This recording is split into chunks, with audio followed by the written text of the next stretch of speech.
vos appareils cellulaires. Donc aujourd'hui, il n'y a pas de déclaration ministérielle à la rubrique présentation de projet de loi. Monsieur le leader du gouvernement. Madame la Présidente, je vais m'appeler l'article A du feuilleton, s'il vous plaît.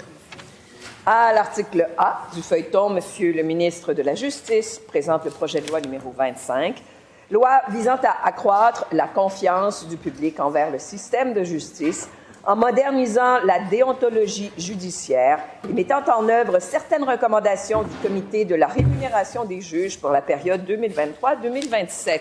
Monsieur le ministre. Merci, Madame la Présidente. Alors, projet de loi numéro 25, loi visant à accroître la confiance du public envers le système de justice en modernisant la déontologie judiciaire en mettant en œuvre certaines recommandations du Comité de la rémunération des juges pour la période 2023-2027.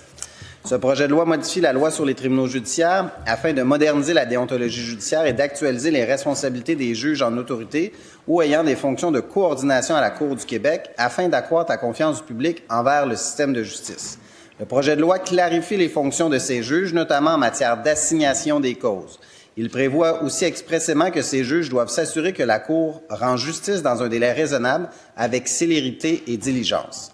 En matière de déontologie judiciaire, le projet de loi revoit les fonctions confiées au Conseil de la magistrature ainsi que sa composition.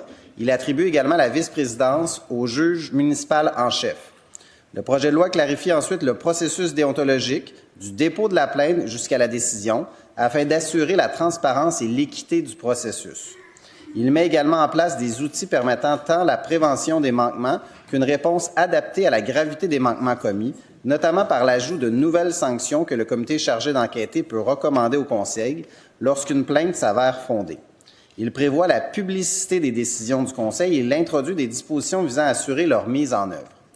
Le projet de loi uniformise la manière de déterminer les règles et les modalités de versement des contributions des municipalités au régime de retraite et au régime de prestations supplémentaires des juges municipaux.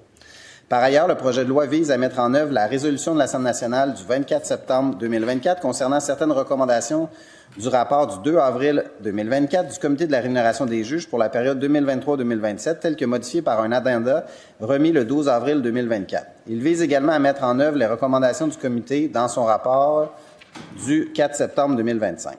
Le projet de loi prévoit rendre cotisable la rémunération additionnelle versée au juge en chef, au juge en chef associé, au juge en chef adjoint ainsi qu'au président du tribunal des droits de la personne et au président du tribunal des professions et retire le critère selon lequel un juge doit avoir exercé une telle fonction pendant au moins 7 ans.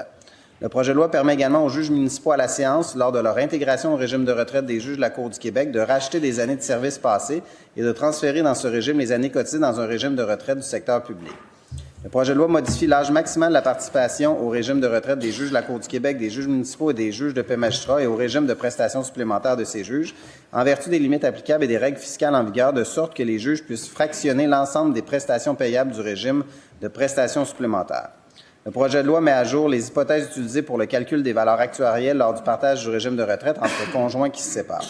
Le projet de loi permet que les juges suppléants de la Cour du Québec soient rémunérés à la demi-journée et prévoit que la période de délibéré soit rémunérée dans la mesure où elle est requise. Enfin, le projet de loi contient des dispositions transitoires et de concordance nécessaires à sa mise en œuvre. Merci, Mme la Présidente. Bravo.